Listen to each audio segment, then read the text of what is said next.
A la foscor de la nit, estirada al meu llit, observo molts vidriosos i la meva ment divaga sobre si en realitat mereixo guardar aquests sentiments. I és més, si tu mereixes obtenir-los. Te'n vas anar quan més et necessitava i em vas demostrar que no t'importava la meva ànima. Ara has entès que no hi ha sabrosura i que per molt que et relacionis amb altres, mai no obtindràs el que et donava jo i desitges per descomptat assaborir la meva passió. Aquest seria l'únic motiu pel que tornaries al meu costat? Pel simple fet que ningú et satisfà al llit?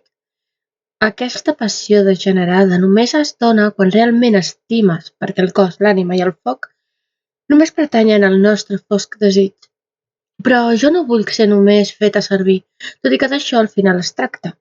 El meu cor, pel que veig, no val un truny. Els sentiments es releguen a un costat, l'únic que preval és el desig, perquè el que mou aquí només és el sexe. Em perdo en respostes i preguntes, em qüestiono per què visc aquesta experiència. Clamo a un Déu que m'està observant, esperant que aprengui fins que arribi el meu moment.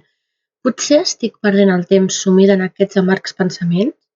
Estic deixant que la foscor m'atrapi de manera que quan mori me n'aniré amb Dante? M'agradaria dir-te, senyor, que ja estic preparada, però potser encara em queda aprendre a perdonar, deixar anar i avançar. Em guardaré els pensaments, sumida en la foscor i els records, i esperaré amb paciència el meu torn, mentre escolto els teus plors eterns, perquè la teva petita filla encara no aprèn que no val la pena patir i morir per un home.